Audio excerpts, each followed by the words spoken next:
Hey there, friends. Tired of managing symptoms and struggling for answers? This holistic podcast guides you beyond one-size-fits-all advice to uncover root cause health solutions. I'm Holly Jean Mullen, your functional nutritional therapist host. Drawing from over a decade of clinical and personal experience, I'm here to help you overcome chronic issues like thyroid problems, autoimmune conditions, hormone imbalances, inflammation, weight loss resistance, the list goes on. This isn't generic advice. It's a comprehensive, personalized plan covering nutrition, mindset, and environment. Tune in for practical education, expert guests, real stories, and coaching to help identify what's keeping you stuck. It's time to understand your unique needs and tap into your God-given ability to heal by honoring nature's wisdom. Your transformation starts here. Let's go.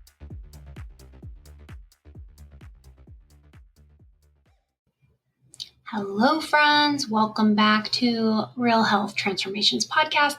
I'm your host, Holly Jean Mullen, and I've got some big stuff to talk about today. So let's just dive right in. I want to talk about Jenny McCarthy. She was just on the Heal Squad podcast with Maria Menounos, and she was talking about how going vegan almost wrecked her health, and that switching to a carnivore style diet is what helped her make progress and heal on her journey. Of course, the internet lost its mind. And that's actually what caught my attention was this podcast audio clip that I saw on Instagram. In the comment section, brought out all the trolls in droves. She was mocked, she was shamed, torn apart. Just the comments were brutal. And not because she was on this show telling people, this is what you need to do, don't be vegan, you have to go carnivore. She wasn't telling people what to do. She was just sharing her story. She was sharing what worked for her. And this is what got me thinking. Why are we so quick to turn on people when their healing or their story doesn't fit our personal beliefs or what we personally believe or what has been true for us? Also, how often are we censoring ourselves for this exact reason, this fear of being judged or for retaliation? And that's what I want to talk about today. But first, before we get into that, I need to give a little backstory because honestly, this show has shifted, or it's going to be shifting, and I have shifted, and I have to share this. Then I'll bring it back full circle to this Jenny story because it's juicy and some stuff just needs to be called out. So to start, the show is shifting, not because I'm changing, but because I'm just becoming more sure of myself and more comfortable in using my voice. I'm not changing who I am. Like nothing about me has really changed. I'm just finally letting all the parts of me show up in one place. The earlier version of this podcast felt a little split internally to me. Being a practitioner, being a realtor, I kind of in my brain felt like I had to keep health in one lane and home in another, and just kind of hope that people put those pieces together. But now I'm feeling more connected. It is one ecosystem. It all belongs, and helping women feel good in their bodies and in their homes and in their lives, like that part hasn't changed. That's just a part of that hasn't changed. None of that has changed, but the way I talk about it and the way it really is just like I'm thinking about it and talking about it and expressing it in my brain, that has all changed. The freedom I feel now in doing it, that is what is different. And since we're just being real, there's something that I've never shared publicly that I think is relevant to this story. Otherwise, I would not be sharing it. And it's the fact that I grew up in a home where having my own thoughts or opinions came with consequences. The motto in my home was my way or the highway. We weren't allowed to have different opinions than our dad. And I will not say I was abused. It was not physical abuse, but the emotional pressure that I felt was constant. There's judgment, criticism, disapproval. Sometimes it was loud and explosive. Other times it was silent and cold. But no matter how it showed up, the outcome was always the same. And I learned to stay small, careful, and agreeable. And for 40 years, I lived under the weight of someone else's opinion of me, always bracing for the next correction, always scanning for what I'd done wrong this time. It was that constant walking on eggshells feeling. And even in my adult life, I did not make any decisions really without thinking, what will my dad say? And the last time I spoke to my dad was just before we moved to Oklahoma, and that was 4 years ago. And while I know he loves me, like I don't doubt that, I also know that relationship kept me in a cage and in a constant state of fight or flight. And I can still feel that instant panic when his name would pop up on my phone, not knowing what I was about to be criticized for. Just a text from him saying, call me, without any other context. My first reaction was never to call him. It was to text my sister and ask, what'd I do? Is dad mad at me? And vice versa. Every time, that's what it was like into our adult lives. So yes, it's sad that he's no longer a part of my life, but it's also been a strange relaxing of the nervous system, kind of healing, like a pressure valve finally releasing, and a weight even that I didn't realize I was carrying finally being set down. And I believe that stress, that lifelong pressure to filter and silence myself played a role in some of my health challenges, maybe in my body breaking down in some way when I couldn't hold the performance anymore, which is why this podcast and this pivot, this season in kind of like reclaiming my voice, it's not just business growth, it's like this soul work happening. And that's what makes this moment just feel so powerful. And it's kind of coming full circle here because now I know that I don't need to be someone else to be accepted, and I don't need to filter or water down my message. I don't need to play it safe for anyone else's comfort. So I do still get nervous about being judged. I think that's human. That doesn't go away. But there is a difference now.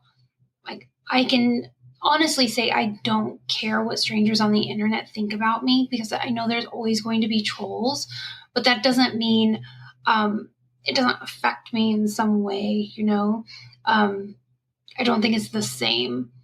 I care about sharing honestly and showing up as myself and not as someone I'm pretending to be, or not as someone that I'm censoring myself to be in order to please someone else. So what's happening with me, my business and this podcast, is not a rebrand. It's not a new direction. It's a clarity moment. So to get back to the other point of this podcast, speaking of people getting judged for being themselves, let's go back to Jenny McCarthy here for a second. My admiration for Jenny goes way back, and not because I've agreed with every single thing she's ever said or done, but because of her courage to say it.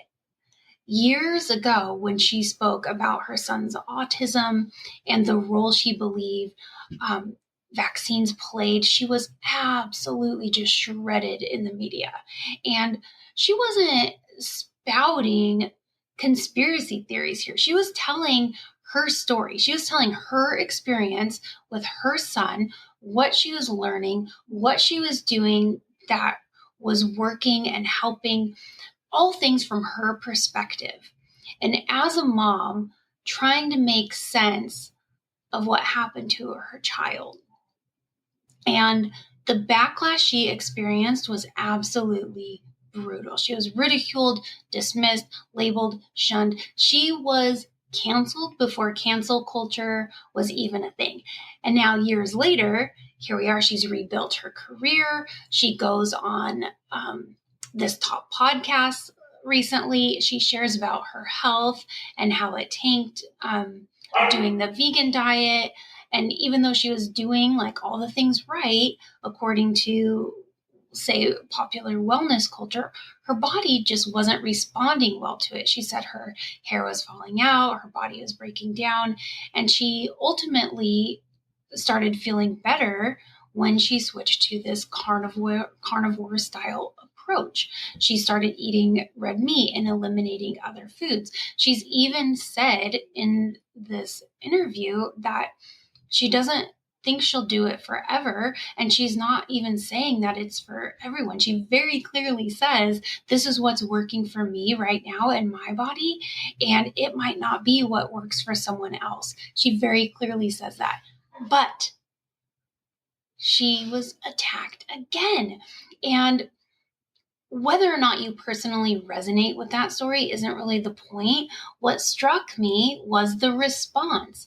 The media, unsurprisingly, ran with the story in a sensational way.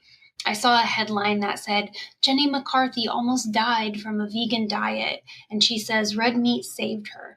And immediately, again, the backlash started. The comments, again, harsh, mocking, cruel, all over again. It's like a repeat from before. People were calling her a killer, an idiot, and saying that she just did veganism wrong. Not engaging with her story at all, just attacking her for even having a story, for having an opinion, and for sharing it. So you see, the pattern here is the same. It's the same playbook. People tearing her up for sharing her personal experience, for saying, this is what helped me. And this is exactly what I mean when I say we've created a culture where women are constantly told to trust themselves, but only if it aligns with what's currently trending, or with someone else's experience, or with the media, or with the science. And that's not empowerment. That is performance, and that's marketing, that's propaganda. And it's also why I will always come back to the core of my message. Bio-individuality matters. Body wisdom matters. And we are also allowed to change. We are allowed to try things and to pivot and to course correct, adapt, and evolve, because what might have worked before can change to where we are now. We're allowed to listen to our bodies over what someone says on the internet. And we're absolutely allowed to make choices that don't make sense to anybody else but ourselves. And I know what it's like to second guess every word, or to feel like your voice is dangerous, or to live under the weight of someone else's disapproval for so long that you start to silence yourself before anyone else has the chance to do so. So when I see someone, especially a woman, speak up about what helped her, knowing that it's not popular, and then get blasted for it, it hits deep with me. It strikes a chord. And that's why this show matters to me. It's not just a podcast. To me, it's a practice. It's me also learning how to use my voice. There's a little plot twist in here, and this is where it gets a little even more disappointing to me, because that same knee-jerk judgmental response that my celeb homegirl Jenny experienced, I saw it in a private alumni group that I'm in. And this is a group of trained, educated nutrition professionals. And someone asked a very straightforward question. it was straight up, what are the cons of a carnivore diet? And instead of there being a thoughtful, experience-based or research-based responses, people were responding with bias, opinion, quite frankly, fear-driven talking points even. And I read comment after comment that sounded more like social media sound bites than what we were trained in, which would have been a lens of individualized nuance. And these are people who have been through the same program I have. It's a program that emphasizes bio-individuality and context and meeting people where they are. But when it came to a topic that felt extreme or controversial, that training seemed to just go out the window. And it wasn't about discussion or understanding. It was about doubling down on what felt safe or familiar or what was true to them. Now, I understand that a lot of those people responding may not have been in practice for a while. They may be new grads, or they may be people that just don't see a lot of clients. And I will say that there was probably a point early on in my career that I might have said the same thing when I was just newly out of school and had not worked with a lot of people. I hadn't had a lot of experience. But after working with hundreds of women now and very, very really experiencing bio-individuality and seeing it in a clinical setting, and how each person is so different, and how one way of eating or one way of living or one supplement or one protocol can be completely different in terms of outcomes and results for another person. Like that, it really does take that experience to fully get it. So I will maybe just defend some of those comments and maybe just kind of chalk it up to maybe they were just green. But it was still as disappointing to see that the comments were just as biased and just as judgmental from a single question that was provoking dialogue. What stirred up in me when Jenny was sharing her story and was torn apart for it, it wasn't just empathy, it was familiarity. And I have lived and known that feeling of fear of speaking up and saying the wrong thing and dealing with the aftermath. And in my home growing up, in my life as an adult, I've experienced it both. And I don't care if you're vegan or carnivore or paleo or eating tacos in your car after soccer practice. What I care about is why you're doing it and how it's working for you, and whether it's something you choose from a place of empowerment, not fear, not pressure, and definitely not from trying to perform for somebody else or be something for somebody else that you are not. And I will pause right here and just say, I am sorry for the barking and the chain rattling. I have a puppy, and if you're watching the video, you will see him entering the screen now, but this is puppy life. So I apologize for this. It is what it is. But we just have to stop making healing and health a popularity contest. We need to just stop assuming that someone else's success and what they find works for them is somehow a threat to our own experience or our own beliefs. I'd love it if we could start creating more space for people to be honest about what's working for them, because we can learn from it, even if it doesn't line up exactly with what has been true for us or what we're going through or what the current trend says. Because back to this whole vegan carnivore thing, the truth about that is both vegan and carnivore diets are restrictive. They are both extreme. They could also both be healing. They could both be harmful, depending on how they're done, who's doing them, how long they're being followed, and a dozen other factors like genetics and mindset, gut health, your toxic load, certain nutrient deficiencies. It's not about the diet. It's about the individual. And when someone like Jenny McCarthy Wahlberg, I mean, no disrespect, not saying her full married name. She is Jenny McCarthy Wahlberg. When she shares her story, the question shouldn't be, how dare she? How dare she?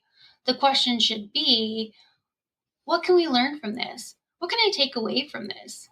Or at the very least, if you don't want to get that deep, if you don't want to think about it, then just say, cool story, bro, and move on. No comment necessary. We can totally just scroll on, right? So as you go about your week, scrolling, watching, consuming, I would just like to gently remind you that you don't have to agree with everything, but you also don't have to attack it. We can observe, reflect, disagree, move on. You are allowed to hold space for your true experiences and someone else's without making either one wrong. Because that's what maturity looks like. And I think that's what the wellness space really needs more of. So whether you're in a season of restriction, rebalancing, or tacos in the car survival, I am cheering you on, because this is your body, this is your home, this is your healing. And if this episode resonated with you, or if you can think of a friend that might need to hear it, I just invite you to share it with them. And before I wrap up, I do just want to say something else that has been true for me. And it just might be the reminder that someone else needs to hear today. But no matter what diet you're following, or maybe a protocol you might be trying, or what season of life you're walking through, healing is not just a physical thing that we do. It also comes through a spiritual aspect, and probably the biggest area of growth for me and what I've experienced in the last couple of years has come through faith. And for me, that just means Jesus. And to me, he's been the healer and the one who has met me in the middle of my mess. And these last few years have been very messy for me after everything with my dad and with our move. And through my faith, I've found that space to just kind of ask questions and find peace, kind of in a time where nothing else kind of met me in that place. So whether you share that belief or you're still figuring out what you believe, just know this: you're never alone in your healing. I want you to know that you are seen and you are known and you are wildly loved, and even on your worst day. So yes, keep listening to your body, keep nourishing yourself and your home and your families, but also I invite you to just stay open to doing the deeper work that cannot be measured in a lab test, because some of the most powerful healing that you'll ever experience is going to happen in your heart. So that is it for this episode. Thank you for joining me on Real Health Transformations. This is season 1 of the podcast. We are soon going to be coming back for season 2 as the Health and Home podcast. And I hope you will join me then. I can't wait to see you. See you next time.